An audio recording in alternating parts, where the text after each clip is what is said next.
अभी तक, हाँ अभी तक आप लोग माइक ऑफ कर लीजिए। अभी तक आप लोग इकोनॉमी के बारे में देखे प्रीवियस क्लास में कि अर्थव्यवस्था को कई प्रकार से वर्गीकृत किया जाता है।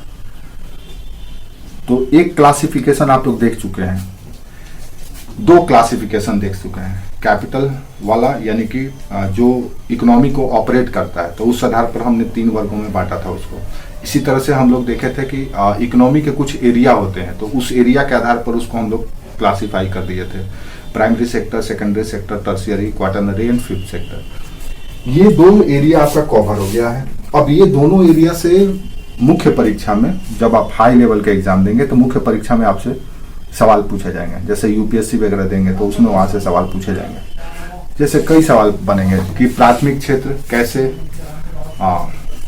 प्राथमिक क्षेत्र तो भारतीय अर्थव्यवस्था का एक रीढ़ है, स्पाइन की तरह है। उसमें निरंतर या उन्नत करने के लिए, उसको समृद्ध करने के लिए सरकार कौन कौन सी पहल कर रही है, इस तरह के सवाल बनेंगे। और भी कई सवाल बन सकते हैं जिस पे अगर हम लोग बात करें तो 10-20 सवाल वहां से बन जाएंगे। तो उस पर हम लोग सवाल पे या प्रश्न पे अलग से बात करेंगे। तो वो जितने भी हमने बात की है वो सब के सब एक अध्याय है, एक चैप्टर है, जिस पर आपको फोकस करना है, जिस पर आपको समझना है, जानना है। क्योंकि वो नहीं जानेंगे तो आप मेंस का सवाल सॉल्व नहीं कर सकते हैं। प्रीलिम्स में भी उससे सवाल पूछे जाएंगे कि क्या होता है प्राइमरी सेक्टर, क्या होता है सेकेंडरी सेक्टर, या ऑप्शन दे देगा कि इनमें से कौन सा सेक्टर का ये है। जैसे आईटी किस सेक्टर में रखा जाए, बैंक को किस सेक्टर में रखा जाए, स्टोरेज को किस सेक्टर में रखा जाए, वगैरह वगैरह। इस तरह से सवाल आपसे पूछे जा सकते हैं। और आप प्रीवियस ईयर का क्वेश्चन बैंक उठाएंगे तो देखेंगे आपको मिलेगा। अब उसी को हम लोग बात कर रहे थे, तो उसमें हम लोग का एक था, एक और क्लासिफिकेशन था कि अर्थव्यवस्था को दूसरे तरीके से भी क्लासिफाई किया गया है, जिसको हम कहते हैं ऑर्गेनाइज्ड एंड और अनऑर्गेनाइज्ड, यानी संगठित क्षेत्र और असंगठित क्षेत्र। आपको याद होगा ऑर्गेनाइज्ड और अनऑर्गेनाइज्ड सेक्टर। तो ऑर्गेनाइज्ड क्या होता है और अनऑर्गेनाइज्ड क्या होता है, वो आज हम बात करने वाले हैं। ऑर्गेनाइज्ड और अनऑर्गेनाइज्ड। और ये भी अपने आप में सवाल है, मेंस में आपसे यहां से सवाल जरूर पूछे जाएंगे। मुख्य परीक्षा में अनऑर्गेनाइज्ड सेक्टर से सवाल जरूर पूछे जाएंगे, पूछे जाते हैं, आप देख भी सकते हैं। सरकार का पहल इसको प्रमोट करने का है और असंगठित क्षेत्र को संगठित क्षेत्र में बदलने के लिए सरकार पूरा भरपूर प्रयास कर रही है। यहां से सवाल पूछे जाते हैं। क्यों पूछे जाते हैं आज पता चलेगा। तो सबसे पहले हमको यह समझना है कि अर्थव्यवस्था में संगठित या ऑर्गेनाइज्ड सेक्टर क्या होता है और असंगठित या अनऑर्गेनाइज्ड सेक्टर क्या होता है। क्यों भारत के लिए ये चुनौतीपूर्ण है अनऑर्गेनाइज्ड सेक्टर। क्यों भारत सरकार चाहती है कि इसको ऑर्गेनाइज्ड में कन्वर्ट किया जाए, ज्यादा से ज्यादा ऑर्गेनाइज्ड सेक्टर के रूप में हमारा एक्टिविटी हो, इकोनॉमिक एक्टिविटी हो। तो कई सारे सवाल आपसे पूछे जाएंगे और आप जब इसको समझ लेंगे तो आपको आसान हो जाएगा। हम लोग क्लास के बाद देखेंगे कि कौन कौन से मेंस में प्रश्न पूछे जाएंगे, कौन कौन से प्रीलिम्स में प्रश्न पूछे जाएंगे, कौन कौन से क्लर्क लेवल के एग्जाम में सवाल पूछे जाएंगे। और आपका क्लास में वो सब सारे पहलू समाहित हो जाएगा। चलिए देखते हैं, एक एक करके बात करते हैं। तो हम लोग अर्थव्यवस्था का वर्गीकरण किए थे। एक और वर्गीकरण या क्लासिफिकेशन का हिस्सा है। अर्थव्यवस्था को हमने 2 हिस्सों में बांटा था, संगठित और असंगठित, ऑर्गेनाइज्ड और अनऑर्गेनाइज्ड। अब ये है क्या, सिंपल सा मतलब, जैसे समझ लो, मान लो ये गवर्नमेंट है, सरकार है। ये सरकार को आप आज की सरकार मत समझो, ये सरकार को समझो कि आज से 1500 साल या 1700 साल पहले की सरकार है। अब वो आज से 1700 साल पहले की सरकार है और ये सरकार आज 2022 में भी है। जब हम 1700 साल पहले की सरकार की बात कर रहे हैं तो इसका मतलब यह है कि मोनार्कियल या राजतंत्रीय शासन व्यवस्था की बात कर रहे हैं। आज से 70 साल पहले को अगर हटा दिया जाए तो पता चलेगा कि ये हम राजतंत्रीय शासन की बात कर रहे हैं। राजतंत्रीय शासन यानी राजा ही सब कुछ होता था, राजा के वचन ही आदेश होते थे, उसके डायलॉग ही कानून होता था, वो जो कह दिया वही कानून है। राजा का पुत्र ही राजा बनता था, यानी सारी की सारी शक्ति राजा में समाहित होती थी, और राजा कुछ व्यक्ति ही बनते थे, सब कोई राजा नहीं बन सकता था। उस समय की बात कर रहे हैं। तो राजतंत्रीय शासन व्यवस्था हो या लोकतंत्रीय, आज लोकतंत्र में हम लोग हैं, यानी जनता के लिए, जनता के द्वारा चुने गए शासन में जी रहे हैं। तो लोकतंत्र हो या राजतंत्र, दोनों में ही अनऑर्गेनाइज्ड और ऑर्गेनाइज्ड सेक्टर काम कर रहा था। तो यहाँ के संदर्भ को समझने के लिए पहले हम थोड़ा पीछे में चले जाते हैं। जब आप राजतंत्रीय शासन व्यवस्था में रहते थे तो उस समय भी आप दो तरह का एक्टिविटी करते थे, संगठित और असंगठित, ऑर्गेनाइज्ड इकोनॉमिक बिहेवियर और असंगठित अनऑर्गेनाइज्ड इकोनॉमिक बिहेवियर करते थे। संगठित आर्थिक क्रियाकलाप या संगठित बिजनेस या व्यवसाय वो व्यवसाय या क्रियाकलाप कहलाता है जिस पर राज्य का नियंत्रण होता है, और असंगठित वो होता है जिस पर राज्य का कोई नियंत्रण नहीं होता है। संगठित और असंगठित का बुनियादी अंतर यही है। अब आप कल्पना करो, राजतंत्रीय शासन व्यवस्था में पता चलेगा कि ये दोनों प्रैक्टिसेस हुआ करते थे उस समय भी। पता चला, मान लो सुनार है, बढ़ई है, लोहार है, कुम्हार है, जो भी जाति का, आपका जाति पता ही है कि हमारे यहाँ जो जाति है वो दरअसल प्रोफेशनल आइडेंटिटी को रिप्रेजेंट करता है, एक व्यवसायिक पहचान दिलाता है। तो हमारे यहाँ जो आर्थिक संरचना थी, उसी आर्थिक संरचना के आधार पर जाति का सृजन हुआ है और वो वंशानुगत होने लगा, जो आज तक से चल रहा है। तो उस जाति विशेष का व्यक्ति एक विशेष व्यवसाय से जुड़ा हुआ होता था। जैसे कुम्हार जाति का है तो मिट्टी का काम करेगा, बढ़ई जाति का है तो लकड़ी का काम करेगा, कहार है तो पानी से संबंधित काम करेगा, पालकी ढोएगा, कहार जाति का काम। कुम्हार है तो मिट्टी का काम करेगा, ब्राह्मण है तो पूजा पाठ कराएगा, शिक्षा देगा, राजपूत है तो शासन करेगा, गवर्नेंस चलाएगा। तो हर एक जाति का अपना व्यवसाय था, उसी व्यवसाय से वो शासित होता था या रेगुलेट होता था। लेकिन राजतंत्रीय शासन व्यवस्था में आप चाहे कि कोई भी व्यवसाय कर रहे हो, बढ़ई का व्यवसाय कर रहे हो, लोहार का व्यवसाय कर रहे हो, सोनार का व्यवसाय कर रहे हो, ठठेरा हो, कुछ भी हो, आप जो काम कर रहे हैं उसके बदले में राज्य को कुछ टैक्स देते थे, कर देते थे।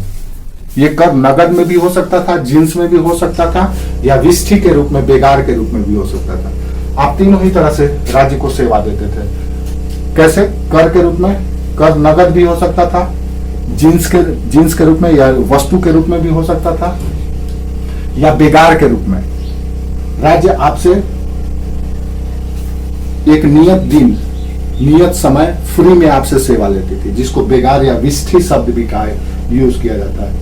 विष्ठी या विष्ठी बेगार होता है, ये टर्म याद रखना, पूछा जाता है कि क्या है विष्ठी। ये बेगार है, बिना मजदूरी का और काम करना। तो ये राज्य आपसे लेती थी टैक्स के बदले में। राज्य कुछ नियम और शर्त लागू करती थी, उन नियम और शर्तों को पालन करना ये सारे व्यवसायियों का काम होता था। तो ये जो राज्य के कंट्रोल में होते थे वो कहलाते थे संगठित क्षेत्र, यानी ऑर्गेनाइज्ड सेक्टर। याद रखिए, यहां पे परिवार के द्वारा ये सारे व्यवसाय हो रहे हैं। राजतंत्रीय शासन में जो भी काम किया जा रहा है परिवार के द्वारा किया जा रहा है। परिवार के लोग, अपने जाति विशेष के लोग अपना अपना काम कर रहे हैं और उत्पादन करके उसको मार्केट में, बाजार में बेच रहे हैं, और बेचने के समय भी टैक्स दे रहे हैं सरकार को। अलग अलग तरह का टैक्स है, जब हम लोग इतिहास पढ़ेंगे तो पढ़ेंगे। 36 प्रकार का टैक्स लिया जाता था, आज तो कम लिया जाता है, उस समय 36 टाइप्स के टैक्स लिए जाते थे। तो ये टैक्स देते थे और राज्य के नियमों का पालन करते थे। तो ये ऑर्गेनाइज थे, ये स्वयं भी उत्पादन का काम करते थे अपने परिवार के साथ मिलकर के, और अतिरिक्त श्रम बल की आवश्यकता होती, अतिरिक्त लेबर की आवश्यकता होती, देनों इसी से जुड़ा हुआ स्किल्ड व्यक्ति को या अनस्किल्ड को भी ट्रेंड करके अपना काम निकालते थे और उसके बदले में उसको नियत मजदूरी देते थे। ये हो गया ऑर्गेनाइज सेक्टर। अब कुछ समाज के ऐसा वर्ग भी था जो अनस्किल्ड था, जिसके पास कौशल नहीं था, जिसके पास भूमि नहीं था, जिसके पास आवास रहने का घर नहीं था, एकदम अभावग्रस्त व्यक्ति, वो व्यक्ति भी उत्पादन के कार्य में संलग्न होता था। तो टेम्पोररी नेचर का होता था, इसमें लगा होता था, जैसे कृषि मजदूर के रूप में। जैसे मान लो हमको चाहिए मजदूर खेती करने के लिए, हम गए, जो बेकार आदमी हो उसको ले आए, खेती करवाए, उसके बाद उसको छोड़ दिया, वो बेकार हो गया, बेरोजगार हो गया। तो इस तरह के कई ऐसे क्रियाविधि थे। आज हम लोग देखेंगे कि कई तरह के कार्य हैं जो असंगठित क्षेत्र के कार्य हैं। इस पर राज्य कोई टैक्स नहीं लेती थी, राज्य पर कोई नियम नहीं लागू होता था, और ये फ्री होकर के काम करते थे। ये छोटा सा यूनिट होता था, ये टेम्पोररी नेचर के होते थे। तो इनको कहा गया अनऑर्गेनाइज सेक्टर। अब ये अनऑर्गेनाइज और ये ऑर्गेनाइज, ये दोनों आज भी निरंतर है। उसका थोड़ा सा रूप चेंज हो गया, उत्पादन का पद्धति चेंज हो गया है, लेकिन काम करने वाले लोग आज भी हैं। आज भी सरकार को टैक्स देते हैं, आज भी सरकार के पास रजिस्टर्ड होते हैं, और आज भी लेबर रखते हैं तो मजदूरी देते हैं, और सरकार के कानूनों को, नियमों को पालन करते हैं। ऑर्गेनाइज सेक्टर, और दूसरा अनऑर्गेनाइज सेक्टर भी है, जो ये सब कुछ भी नहीं करता है, सिर्फ काम लेता है, छोड़ देता है, टेम्पोररी नेचर का होता है। तो तात्पर्य ये हुआ कि आज के संदर्भ में अगर हम इकोनॉमिक्स में बात करें कि ऑर्गेनाइज्ड और अनऑर्गेनाइज्ड क्या है, तो यही है जो ऐतिहासिक कालखंड में था। कोई बदलाव नहीं हुआ, सिर्फ उत्पादन की पद्धति बदली है। उत्पादन जो था वो परंपरागत न होकर के आधुनिक तकनीक पर आधारित है, ट्रेडिशनल न होकर के मॉडर्न टेक्नोलॉजी पर आधारित है। आज भी वो काम हो रहा है। अनऑर्गेनाइज सेक्टर आज भी है और ऑर्गेनाइज सेक्टर आज भी है। अब इसमें सवाल ये उठता है कि आखिर में अनऑर्गेनाइज है तो क्या दिक्कत है, ऑर्गेनाइज है तो क्या फायदा है। ये भी अच्छा सवाल बन जाएगा कि भाई अनऑर्गेनाइज है तो क्या दिक्कत है, और अगर ऑर्गेनाइज्ड है तो उससे क्या फायदा है, बताइए भाई। तो इससे हमको इन पहलुओं को हमको समझना होगा, देखना होगा विथ डाटा विथ फैक्ट, तब आपको समझ में आएगा। यहां तक क्लियर है? यानी कि आज से 2200 साल 2000 साल पहले भी जाएंगे तो ये सिस्टम था। ऐसा नहीं है कि ऑर्गेनाइज और अनऑर्गेनाइज ये नया कॉन्सेप्ट है, ये पुराना कॉन्सेप्ट है जो आज भी निरंतर है। क्लियर है? अब चलिए देखते हैं हम लोग कि ऑर्गेनाइज्ड और अनऑर्गेनाइज्ड सेक्टर क्या है और इसमें अंतर क्या है, बुनियादी अंतर क्या है और क्यों हम इसको पढ़ रहे हैं। अभी तक हम लोगों ने ये देखा कि हमारे समाज में जो भी आर्थिक क्रियाकलाप या आर्थिक गतिविधि होता था वो दो तरीके से होता था। उस समय उद्योग तो था नहीं, इंडस्ट्री और प्लांट का कॉन्सेप्ट तो था नहीं, कारखाना तो था नहीं, जो था सब आपका घरे था, घरे में सब कुछ होता था। बढ़ई को लकड़ी का काम करना है, घर के आंगन में अपना ठक ठुक कर रहा है। सोनार को सोने का काम करना है, घर में ही कर रहा है, घर के पास ही दुकान पे लगा दिया है, उसी में कर रहा है। लोहार अपना घर के सामने धोकनी लेकर के बैठा हुआ मार पंप कर रहा है और आग लगा कर लोहा गला रहा है, पीट रहा है। पंडित जी भी कहीं दूर दराज नहीं जा रहे हैं, उनको भी अपना पोथी लेकर के, झोला लेकर के गांव में घूम करके बच्चों को पढ़ा रहे हैं और पूजा पाठ करा रहे हैं। तो ये परंपरा शुरू से था और इससे समाज एक दूसरे से चिपका हुआ था, क्योंकि हमारा समाज बहुत अच्छा था। हमारा समाज जिसकी आज हम बुराई करते हैं, जाति व्यवस्था की, ये दरअसल बहुत अच्छा चीज था, सबको एक साथ जोड़े रखता था। लेकिन जब ब्रिटिशर्स आए तो इसी चीज को तोड़ दिया और अलग कर दिए, और अलग किए तो आज ऐसे अलग हुए कि आज हम लोग आपस में ही लड़ रहे हैं। ये कैसे अलग हुआ है, ये हम मॉडर्न हिस्ट्री पढ़ेंगे तब बताएंगे, वहां पे विस्तार से बताएंगे। उन्होंने इकोनॉमिक सिस्टम जो था, आपका आर्थिक ढांचा जो ये था, इसी को तोड़ दिया। जैसे ही ये तोड़ा तो सभी लोग एक दूसरे से अलग हो गए, किसी पर कोई निर्भर ही नहीं रहा। अब निर्भर नहीं रहा दिन, सब अलग हो गए, और अलग ऐसे हुए कि आज तक से अलग है। तो आइए अब हम लोग एक एक बारीकी बातों को देखते हैं कि कैसे ऑर्गेनाइज होता क्या है और अनऑर्गेनाइज क्या होता है। तो एक कंपेयर कर लेते हैं, और इसलिए हम कर रहे हैं क्योंकि इससे मेंस में, मुख्य परीक्षा में भी सवाल पूछे जाते हैं, पीटी में भी सवाल पूछे जाते हैं। इसका डाटा पूछा जाता है पीटी में, या इसका डेफिनेशन पूछा जाता है, और मेंस में कई तरह के घुमावदार सवाल पूछे जा सकते हैं। तो संगठित या ऑर्गेनाइज्ड और अनऑर्गेनाइज्ड यानी असंगठित में अंतर। क्या होता है, लिखते भी चलना है। संगठित अर्थव्यवस्था वो अर्थव्यवस्था होती है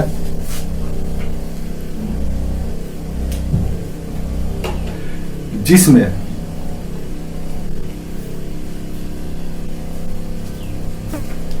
सरकार में पंजीकरण अनिवार्य होता है, या ऐसे उद्योग या उत्पादक इकाई या आर्थिक क्रियाकलाप, उद्योग उत्पादक इकाई, बोर्ड पे दिखाई दे रहा है, उद्योग उत्पादक इकाई और आर्थिक क्रियाकलाप।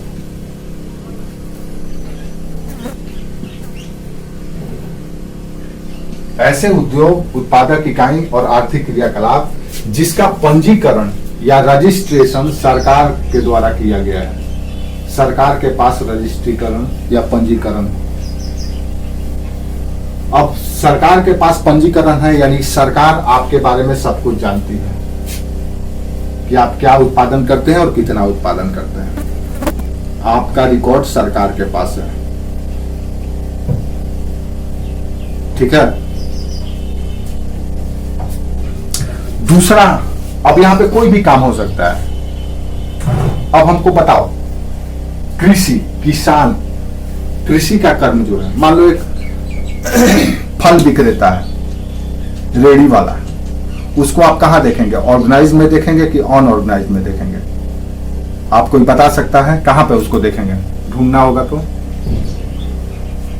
एक फल विक्रेता को आप कहां देखेंगे? ऑर्गेनाइज में देखेंगे कि अनऑर्गेनाइज में देखेंगे?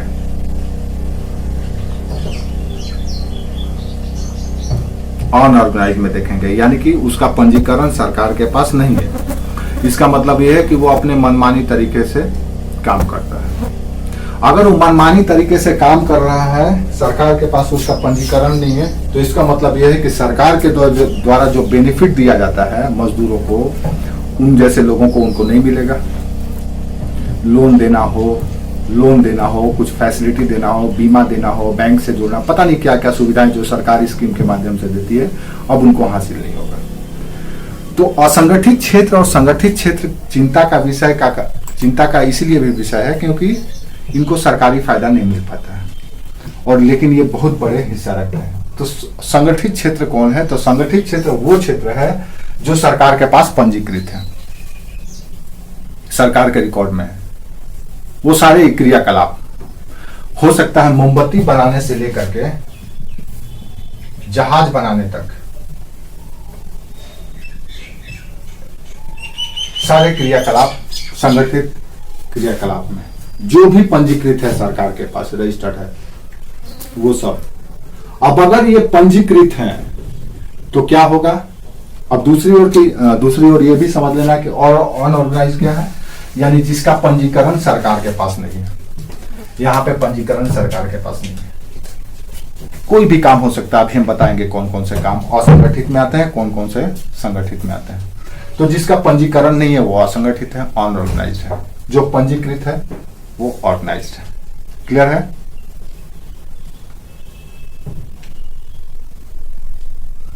ठीक है।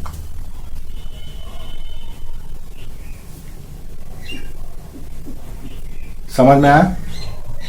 रिप्लाई करो फटाफट। ठीक है। दूसरी विशेषता क्या है? दूसरी विशेषता क्या है संगठित और असंगठित में? दूसरी जो महत्वपूर्ण विशेषता है वो ये है कि संगठित क्षेत्र के इकाई जो भी होंगे, अगर वो पंजीकृत हैं तो सरकार के सारे नियम और कानून जो उद्योग और व्यवसाय से जुड़ा हुआ है वो उस पर लागू होगा। सरकार के जो भी नियम कानून है, यानी कि नियम और विनियम इन पर लागू होगा और इन पर नहीं लागू होगा। अब जैसे मान लो सरकार के कई एक्ट हैं उद्योग से और उत्पादन से, जैसे कि आप देख सकते हैं कि मिनिमम वेज एक्ट, न्यूनतम मजदूरी अधिनियम। क्या होता है अभी हम थोड़ा सा बता देते हैं, बाकी हम लोग आगे पढ़ेंगे। न्यूनतम मजदूरी अधिनियम इसी तरह से बोनस एक्ट, इसी तरह से प्रोविडेंट फंड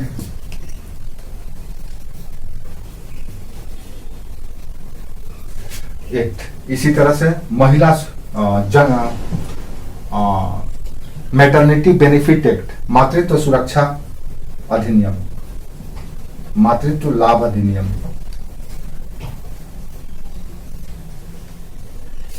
इसी तरह से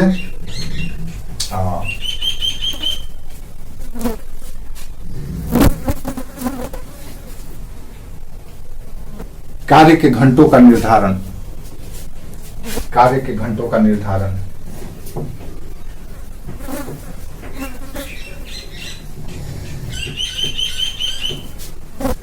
ये सारे के सारे आप देखें कि ये सारे के सारे एक्ट जो मजदूरों के लिए है, ये संगठित क्षेत्र के मजदूरों को मिलेगा, इनसे सुरक्षा मिलेगा। अगर कोई कंपनी या इंडस्ट्री ऑर्गेनाइज है, तो अगर कोई उत्पादक इकाई रजिस्टर्ड है, पंजीकृत है, तो ये सारे के सारे नियम कानून उस उत्पादक इकाई पर लागू हो जाएगा मजदूरों के लिए। इसी तरह से जो उत्पादक है उसके लिए भी कानून है, सुरक्षा कानून, सेफ्टी लॉ कह सकते हैं, कारखाना कानून, या आप कह सकते हैं कारखाना अधिनियम, कितना उत्पादन करना है, कितने जगह की जरूरत है, कितना टैक्स देना है, ये सारे के सारे नियम कानून इन पर लागू होगा। कंपनी के ऊपर, उत्पादक इकाई पर भी लागू होगा, और जो उसमें काम कर रहा है उनको भी कानून का संरक्षण मिलेगा। यानी दोनों के दोनों कानून के अम्ब्रेला में आ जाएंगे, सरकारी कानून के अंदर में आ जाएंगे। इनको भी कुछ फायदा मिलेगा और इनको भी कुछ, मजदूर को भी या श्रमिक को भी फायदा मिलेगा और इनको भी फायदा मिलेगा। तो संगठित क्षेत्र में सरकार के सारे नियम कानून या नियम विनियम लागू होते हैं, असंगठित क्षेत्र में नहीं होता है। अब कल्पना करो, यहाँ के मजदूर है, यहाँ का मजदूर को न तो बोनस मिलना है, न तो प्रोविडेंट फंड मिलना है, न तो कार्य का घंटे निर्धारित है। आप संगठित क्षेत्र में काम करेंगे तो कैसे काम करते हैं? 8 घंटा। आप स्कूल में टीचर हैं, किसी कंपनी में जॉब कर रहे हैं, 8 ही घंटा का जॉब करना है आपको। उससे ज्यादा जैसे ही जॉब मिलेगा, जॉब करवाया जाएगा, देन आपको ओटी मिलेगा, ओवर टाइम मिलेगा, मिलता है ना, आज भी मिलता है। वो संगठित क्षेत्र है।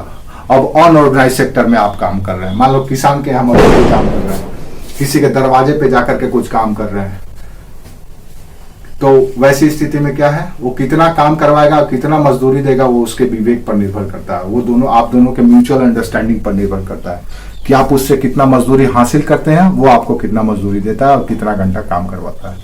और वर्क नेचर क्या होगा वो भी आप लोग दोनों मिलकर के डिसाइड करेंगे।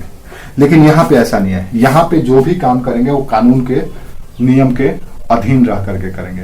तो दूसरा जो ये होता है बुनियादी फर्क संगठित और असंगठित में ये होता है। तीसरा अंतर ये है कि समझते चलिएगा, पूरा जब समझ लेंगे तो आपसे मेंस का क्वेश्चन नहीं छूटेगा, न तो पीटी का क्वेश्चन छूटेगा। इसमें हम डाटा भी आगे बताएंगे। तीसरा अंतर ये है कि संगठित क्षेत्र में रोजगार की शर्तें तय की जाती है कि आपको किन शर्तों पर काम करना है, यानी कि काम की शर्तें, काम या रोजगार की शर्त पहले से निर्धारित होती है, शर्त निर्धारित होता है। जैसे आप कहीं भी काम करेंगे, फैक्ट्री में या कोई भी उत्पादक इकाई में, तो काम करने से पहले आपको बता दिया जाएगा कि आपका ये काम होगा, आप ये काम करेंगे।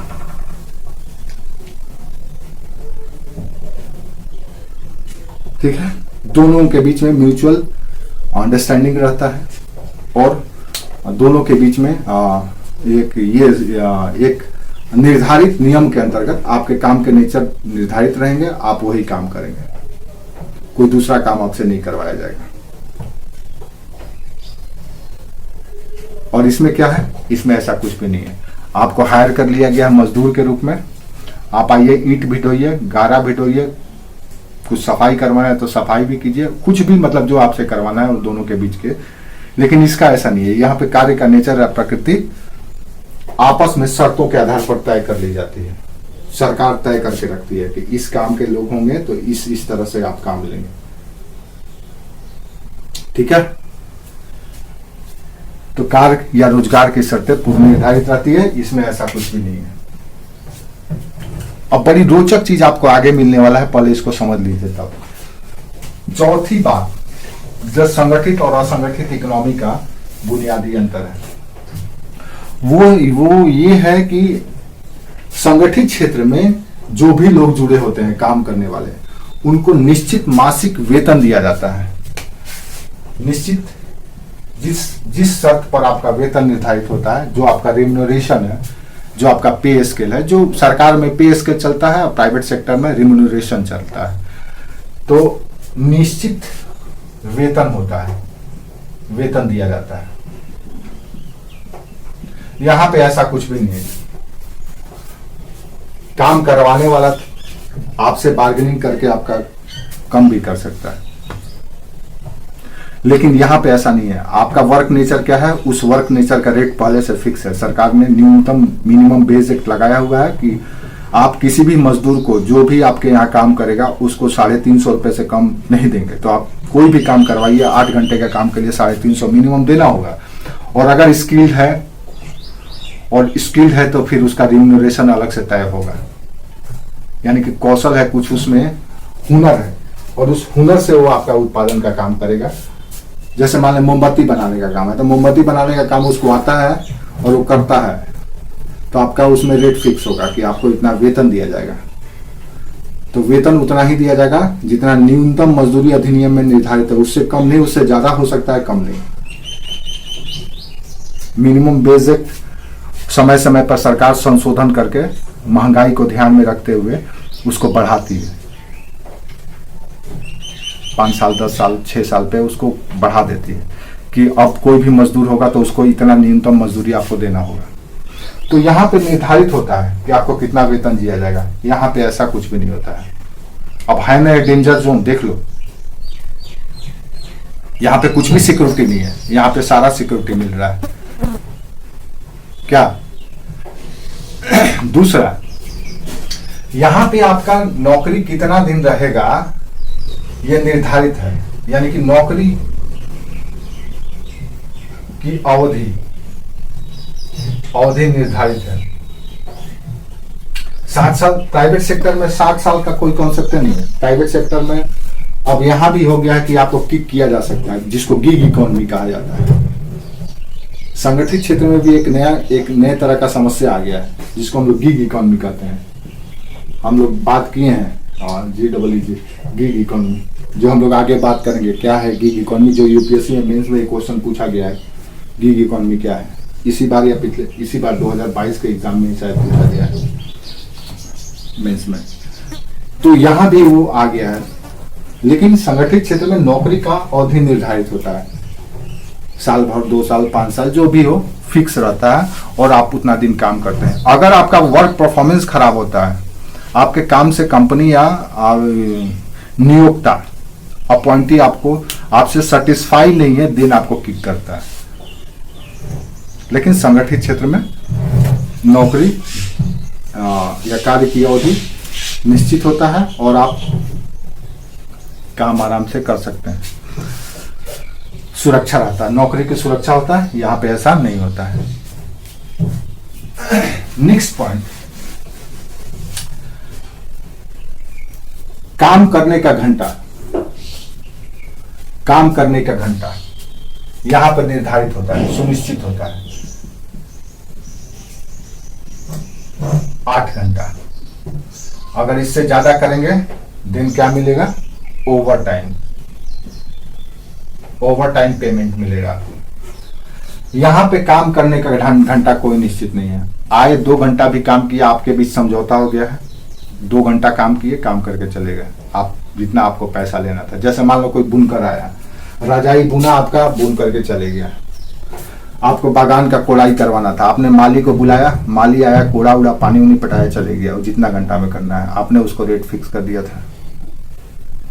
तो इसमें काम करने का घंटा निश्चित होता है, ये कोई निर्धारण नहीं है इसका। ठीक है।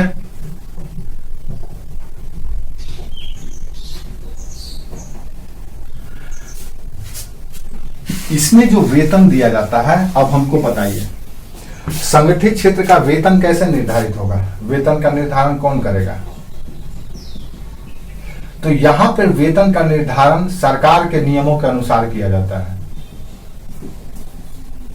सरकार ने जो नियम लगाए हैं, अलग अलग कार्य के लिए अलग अलग वेतन और न्यूनतम मजदूरी अधिनियम, मिनिमम वेज एक्ट, उनको ध्यान में रख करके ही वेतन निर्धारित किया जाता है। कोई भी कर्मचारी हो, स्वीपर से लेकर के बॉस तक, उस कंपनी का अगर कोई मैनेजर है या सीईओ है, अगर वो काम कर रहा है किसी के लिए, तो उसका वेतन निर्धारित कर दिया जाता है। सरकार के नियमों के अनुसार उसका वेतन निर्धारित है। अब कंपनी अपने अनुसार उसको बढ़ा सकती है, घटा नहीं सकती है वर्क प्रोफाइल पर आधार पर। तो यहां पर वेतन का निर्धारण सरकार के नियमों को ध्यान में रखकर किया जाता है। यहां पे मनमानी है, जैसा मन किया, जितना मन किया, मन माफी वेतन दिया जाता है। ठीक है।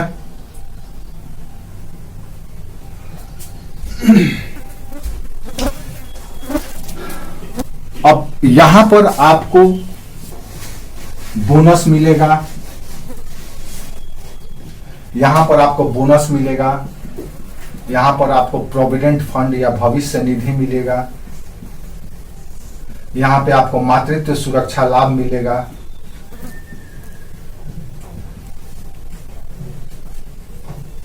यहां पे प्रोविडेंट फंड मिलेगा,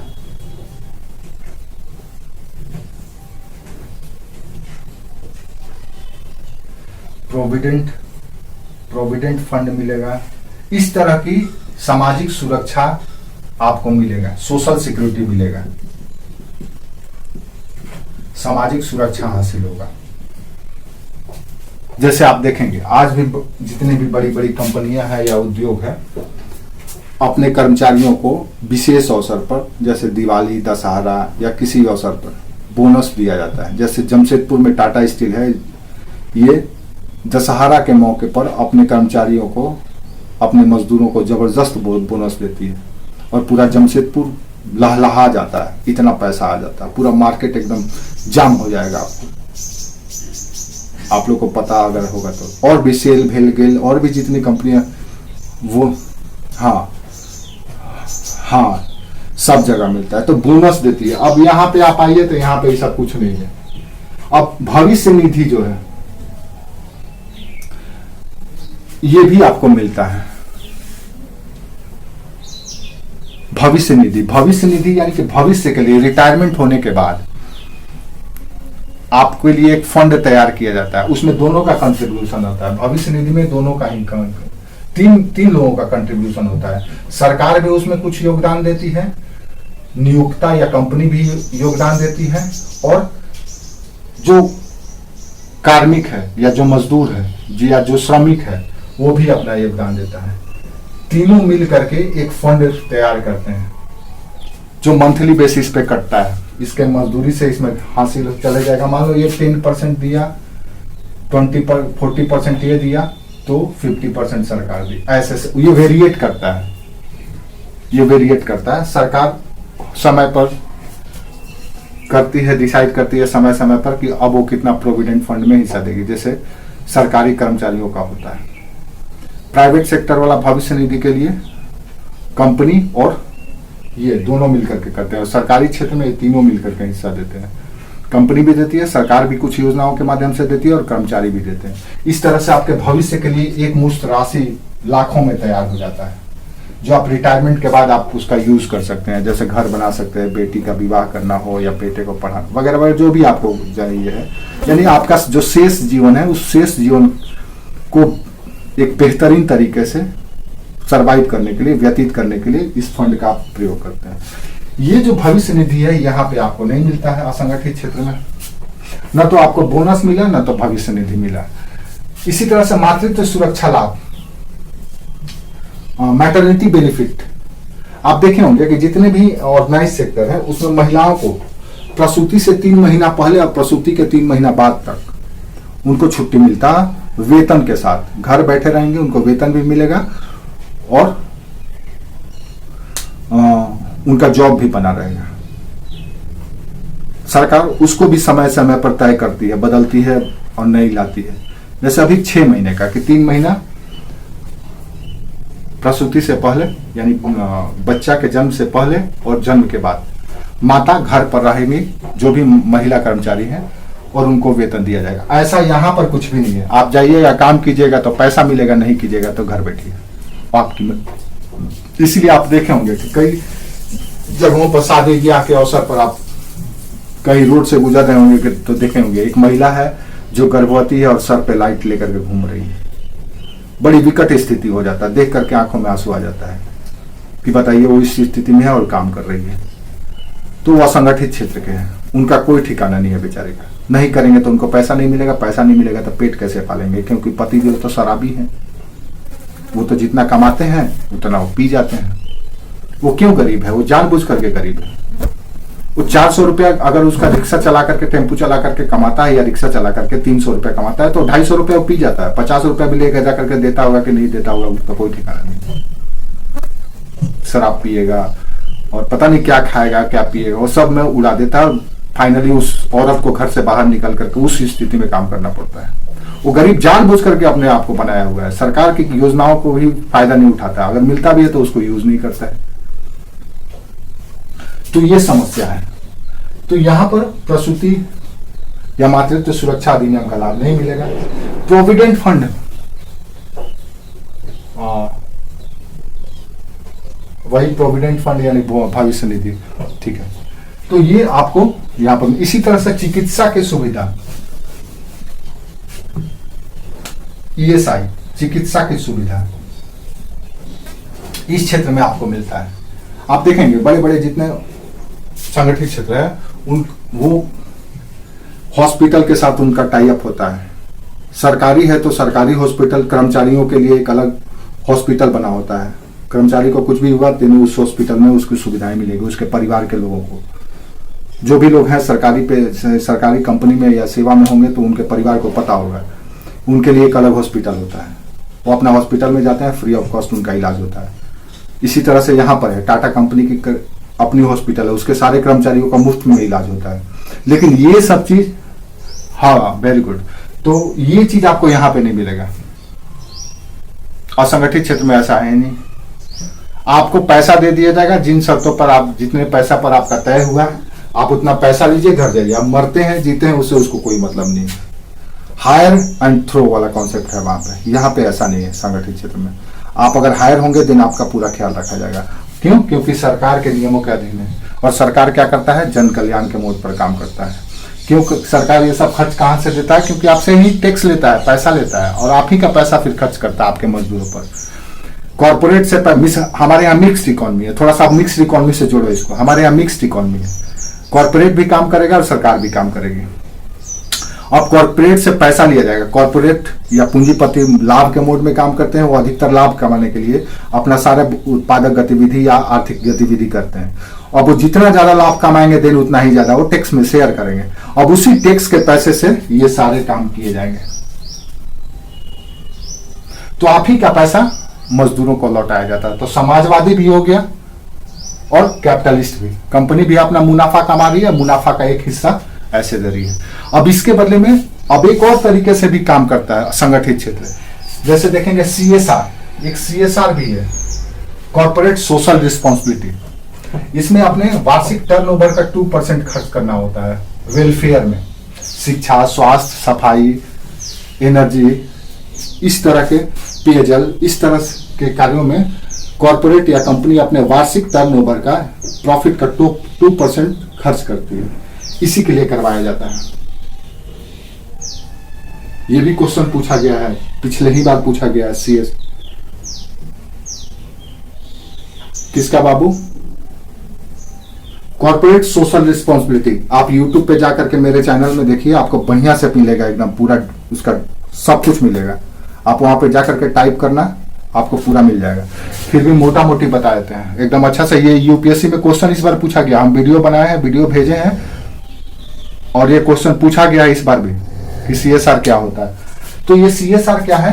तो कॉर्पोरेट सोशल रिस्पॉन्सिबिलिटी है, यानी कि कॉर्पोरेट या उद्योगपति ऐसे समझ लो, मान लो कोई थोड़ा सा बता देते हैं, बाकी आप वहां पे जाके देख लेना सब कुछ उसका टर्म कंडीशन में। मान लो कोई कॉर्पोरेट है, उद्योगपति है। अब ये उद्योगपति हर साल 1 करोड़ रुपया कमा रहा है, शुद्ध आय है इसका, सब कुछ काट कूट करके, नेट इसका प्रॉफिट है। सरकार को पता है कि 1 करोड़ रुपया कमाता है, क्योंकि ये टैक्स देता है, तो सरकार को पता है। सरकार ये कह करके रखा है कि आप वार्षिक जितना आपकी आमदनी होगी, शुद्ध आय, नेट प्रॉफिट होगा, उसका 2% हिस्सा, यानी 1 करोड़ का 2% कितना हो गया? 2 लाख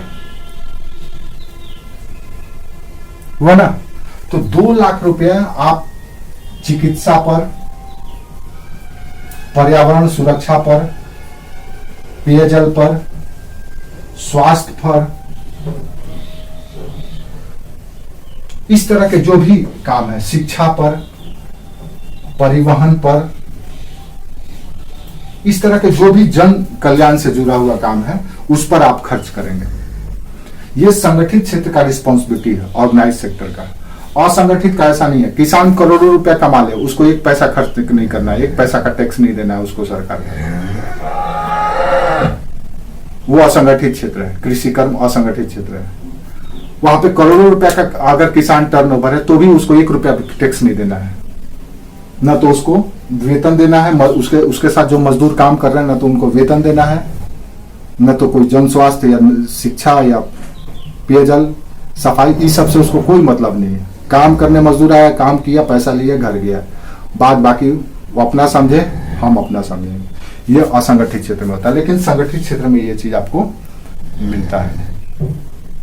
ठीक है।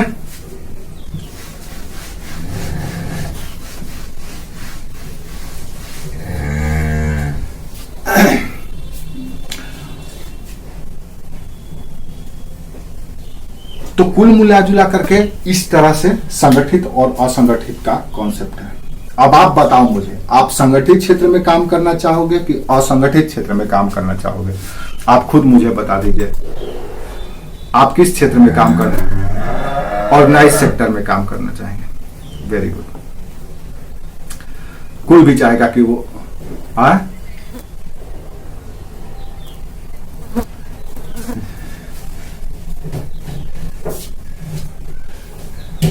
जीवन के साथ और जीवन के बाद भी। ठीक है।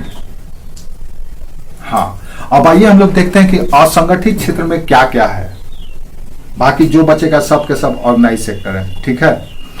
तो सबसे पहला है असंगठित क्षेत्र में, हम इसकी बात कर रहे हैं कि इसमें कौन कौन एक्टिविटी शामिल है। अब जैसे ही ये सारे एक्टिविटी हम आपको बताएंगे, तो आप समझ लीजिएगा कि वो सब के सब अपने आप में प्रश्न है, क्वेश्चन है। याद रखिएगा, उसको ध्यान में रखिएगा। अब आइए हम लोग देखते हैं कि असंगठित क्षेत्र में कौन कौन से एक्टिविटी शामिल है।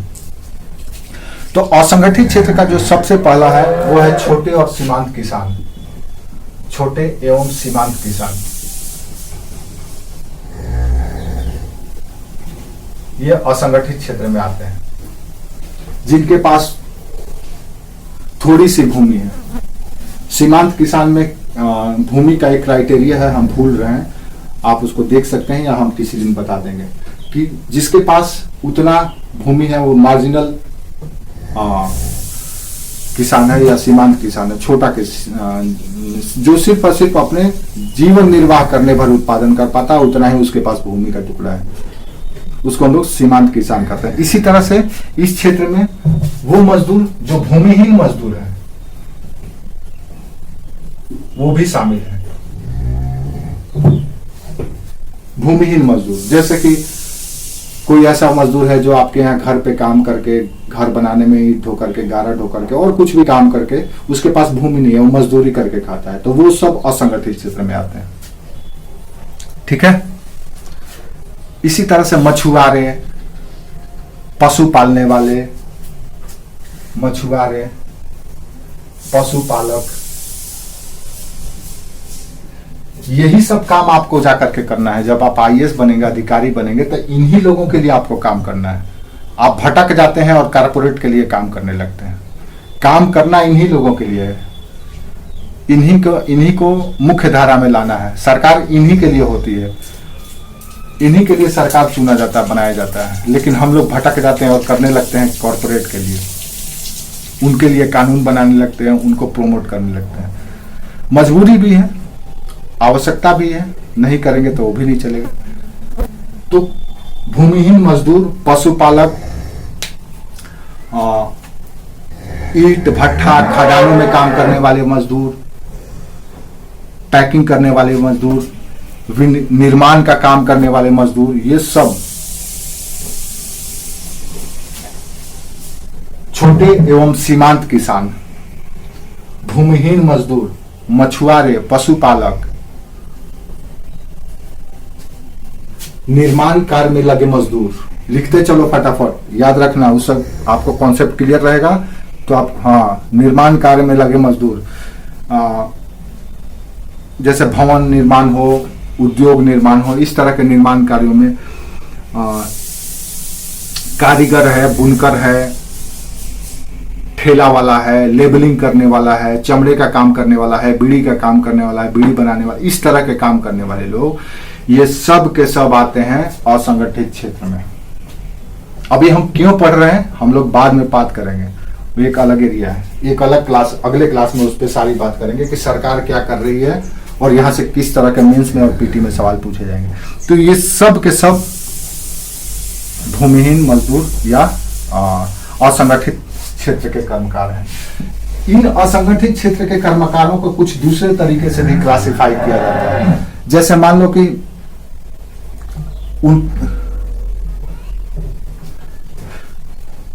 उसमें काम करने वाले लोग सब असंगठित क्षेत्र के हैं, मजदूर हैं। हाँ हाँ, वो संगठित में, क्योंकि वो पेरोल पे काम, हाँ नहीं, जो पेरोल पे काम कर रहा है कंपनी के लिए वो संगठित हो गया, और जो बिना पे स्केल पे काम कर रहा है मजदूर के रूप में, हायर एंड फायर के मोड में, वो असंगठित हो गया। ठीक है। अब मान लो आपको हम रोड बनाने के काम के लिए मजदूर हायर किए तो वो असंगठित हो गया। लेकिन जैसे ही आपका पीएफ कटने लगेगा, आपको ईएसआई मिलने लगेगा, अगर वही काम के लिए अगर आपको ईएसआई मिलने लगा, पीएफ कटने लगा, तो आप संगठित में चलेगा। अगर ये सब नहीं, तो उसका भी एक शर्त है कि कितना मजदूर काम करेगा, तो अधिनियम है, ईएसआई एक्ट है, प्रोविडेंट फंड एक्ट है, वो अगर उन शर्तों को वो कंपनी पूरा कर रही है तो उसको देना पड़ेगा उन मजदूरों को, और वो मजदूर अब संगठित मजदूर में आ जाएंगे, संगठित श्रेणी में आ जाएंगे। क्लियर है?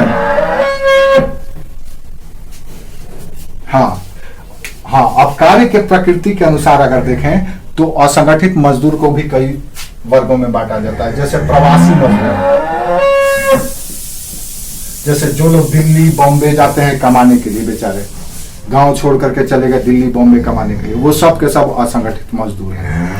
पता चले 1 महीना 2 महीना काम करते हैं, उसके बाद वापस चले जाते हैं, उनको निकाल दिया जाता है या वो खुद छोड़ करके, क्योंकि वो सेटिस्फाई नहीं है। तो वो इसी तरह से दैनिक मजदूर जो कॉन्ट्रैक्ट पर काम करता है, ये भी इसी में आता है। अनुबंध पर दैनिक मजदूर, कॉन्ट्रैक्ट का मतलब होता है अनुबंध।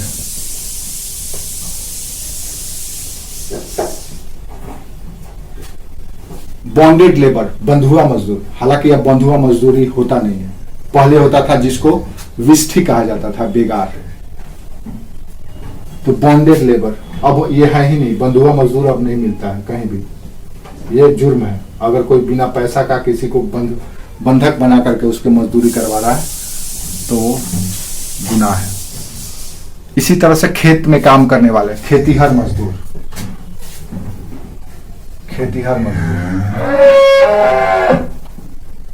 ये सब के सब क्या है? असंगठित क्षेत्र के कर्मकार हैं। अब अगर आप देखें कि इनको आप अगर दैनंदिन जीवन में देखें तो देखेगा कि कोई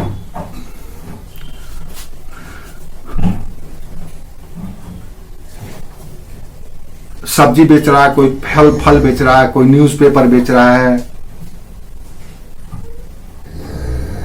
कोई सर पे लेकर के कोई चीज घूम घूम करके बेच रहा है। ये सब के सभी लोग असंगठित मजदूर में आते हैं। ये सारे के सारे लोग अनऑर्गेनाइज सेक्टर में आते हैं, जितने भी कार्य। हाँ बोलो काजल। भूमि,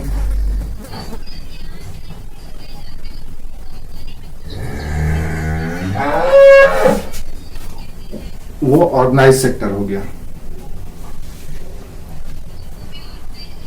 वो ऑर्गेनाइज्ड हो गया, अनऑर्गेनाइज्ड नहीं है, अनऑर्गेनाइज्ड नहीं है, वो ऑर्गेनाइज्ड हो गया। ठीक है, अगर उसका पीएफ कट रहा है, उसका ईएसआई है, उसको वो सारी फैसिलिटी मिल रहा है, उसको सैलरी मिल रहा है, उसका सैलरी में इंक्रीमेंट हो रहा है, 2 महीना 6 महीना साल भर में उसका सैलरी बढ़ रहा है, वो ऑर्गेनाइज सेक्टर हो गया। और अनऑर्गेनाइज सेक्टर में ऐसा कुछ भी नहीं होता है। तो अनऑर्गेनाइज सेक्टर में एक ठेली वाला, रेडी वाला, मछली बेचने वाला, सब्जी बेचने वाला, घूम के कपड़ा बेचने वाला, बर्तन बनाने वाला, ये सब अनऑर्गेनाइज है। बोलो हाँ, किसको?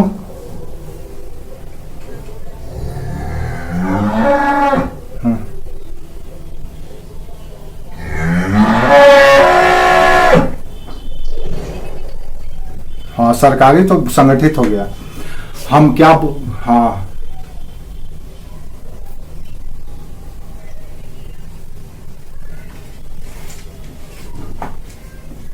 हाँ हाँ, अगर दिया जा रहा है वो सब से सर्विस मिल रहा है तो संगठित हो गया। हाँ, नहीं तो वो असंगठित है, वो सब असंगठित है, अनऑर्गेनाइज है। जो रजिस्टर्ड है सरकार के पास, पंजीकृत है, वही जो सरकार को टैक्स दे रहा है, जो सरकार के पास पंजीकृत है, वही है संगठित। जो सरकार के निगाह में नहीं है, सरकार के नियम के अधीन नहीं आ रहा, वो असंगठित है। जो मन मुताबिक, मान लो रेडी वाला है, रेडी वाला का क्या सरकार का कानून उस पर लागू होता है? कुछ नहीं, जहां मन करता है ठेला लगाता है, यहाँ मन किया यहाँ लगाया, वहां मन किया। मजदूर है, स्वतंत्र मजदूर, आज उसके यहाँ काम किया, कल मन किया फलानवा के साथ, उसका मन मुटाव हो गया, दूसरे के यहाँ चले गया, तो ये असंगठित। यानी कि वो स्वच्छंद है, न तो उसका मालिक का उस पर नियंत्रण है, न तो सरकार का नियंत्रण है। तो दोनों का जब नियंत्रण ही नहीं, तो देन उसका दायित्व भी नहीं बनता है। ये भी स्वतंत्र है भैया, आपने जहां मन किया, जैसे मन किया काम किया। ठीक है, तो ये है ऑर्गेनाइज्ड और ये है अनऑर्गेनाइज्ड। एक डाटा याद रखो, आपको जान करके आश्चर्य होगा कि देश के कामगार वर्ग, जो काम करने वाला वर्ग है, उस वर्ग का 90% हिस्सा असंगठित क्षेत्र में काम करता है, 3% हिस्सा संगठित क्षेत्र में काम करता है। इसमें भी 2% हिस्सा सिर्फ गवर्नमेंट सेक्टर में है, पब्लिक सेक्टर यूनिट में है, और 8% प्राइवेट सेक्टर में है। ये डाटा याद रखना। बाकी और सारी बारीकियां हम लोग कल बात करेंगे, और किस तरह के मेंस में और पीटी में सवाल पूछे जाएंगे वो भी बात करेंगे। ये कॉन्सेप्ट था फंडामेंटल, इसको याद रखना।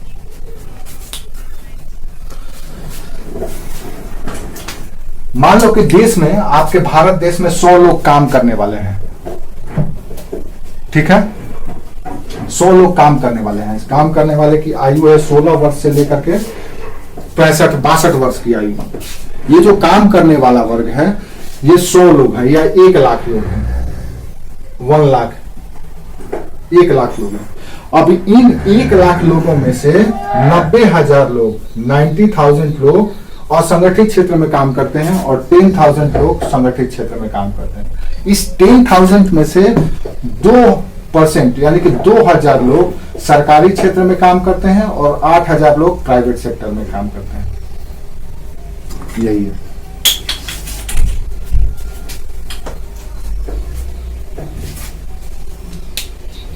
समझ में आ गया?